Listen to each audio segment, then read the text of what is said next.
흑자는 약간 막 스티커로 이렇게 떼어내듯이 치료하고 그러던데. 아 맞아요. 근데 그게 가능해요. 흑자는 가능해요. 사실 흑자는 그렇게 치면 화장품에 하나도 안 먹는 거죠. 산은 돼야 되는 거예요. 빙초산이랑 식초의 농도가 엄청 높거나. 화장품으로는 케어가 아예 안 되겠네요. 그렇죠. 맞아요. 그거는 화장품 쓰지 말라고 얘기하고 싶은 거죠. 이게 흑자거든요. 이렇게.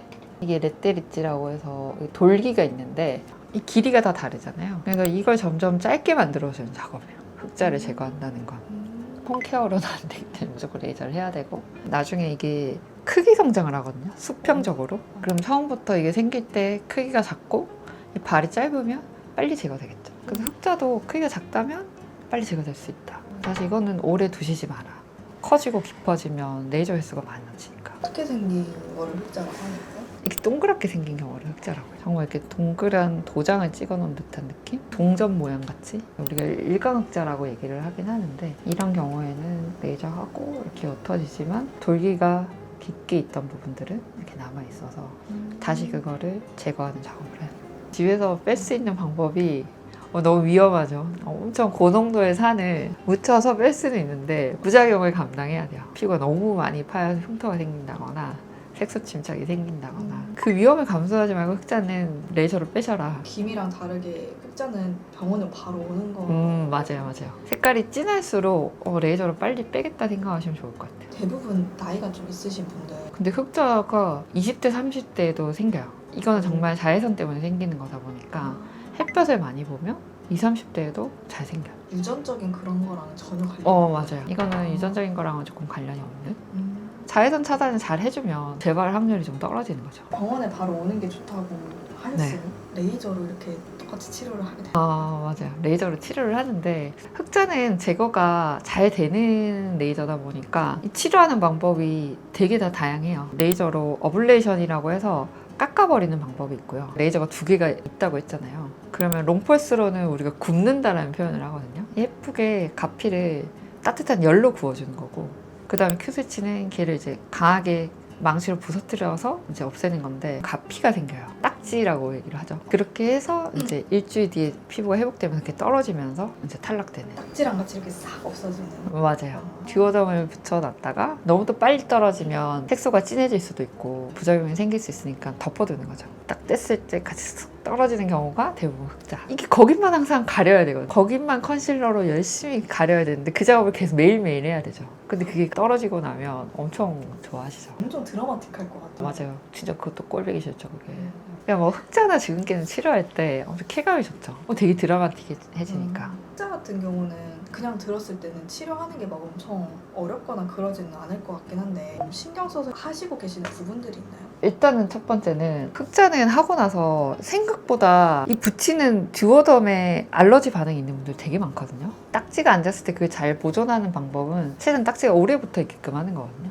연고를 바른다거나 연고보다는 더 강한 게 이렇게 붙여버리는 거거든요. 근데 이렇게 붙여버렸을 때 병변이 아닌 테이프가 묻어있던 부분이 다 이렇게 붉어지는 경우가 있어요. 이거는 이제 접촉성 알러지거든요. 밴드 알러지. 근데 흑자를 뺄 때 밴드를 붙여서 오히려 흑자가 없었던 부위까지 진해지는 경우가 있을 수 있어요. 미리 이제 레이저 하기 전에 다 설명을 드리는데 모르는 분이 많고, 또 얼굴에 밴드를 안 붙여봤기 때문에 내가 있는지 없는지도 모르는 분들이 있어요. 조심해야 되는 부분이고, 그 다음에 시술하는 입장에서는 이제 물리학적으로 보면 레이저라는 게 되게 예쁜 원석을 통과했을 때 나오는 파장이거든요. 루비가 있을 수 있고 다이아몬드가 있을 수 있고 진주가 있을 수 있는데 걔를 딱 통과할 때 나오는 파장이 다 다른 거예요. 그래서 레이저가 되게 다른 건데, 파장을 선택할 때 파장대가 낮은 레이저들이 있어요. 그래서 1064 파장으로 토닝을 하고 755 파장도 있고 694 파장도 있고 532 파장.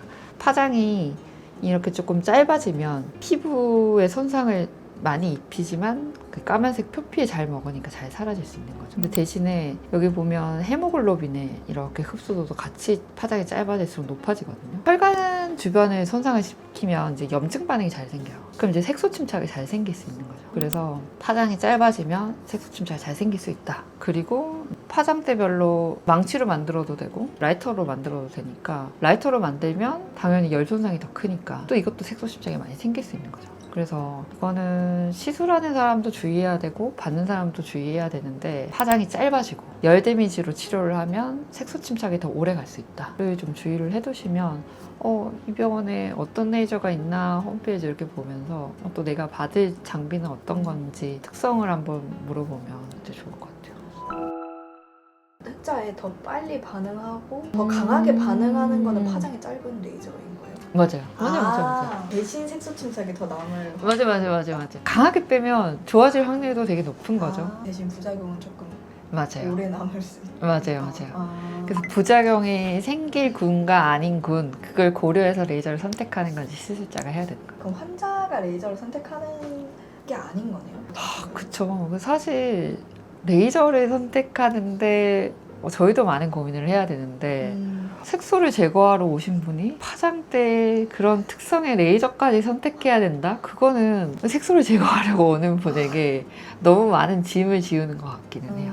그렇게 생각해요. 흑자는 빼고 나서는 따로 관리는 어떻게 해주면 좋아요? 떼고 나면 그 부분이 약간은 붉거든요. 자전거 타다 넘어져서 무릎에 찰가상이 생겨서 그게 딱지가 떨어지고 나면 약간 붉거든요.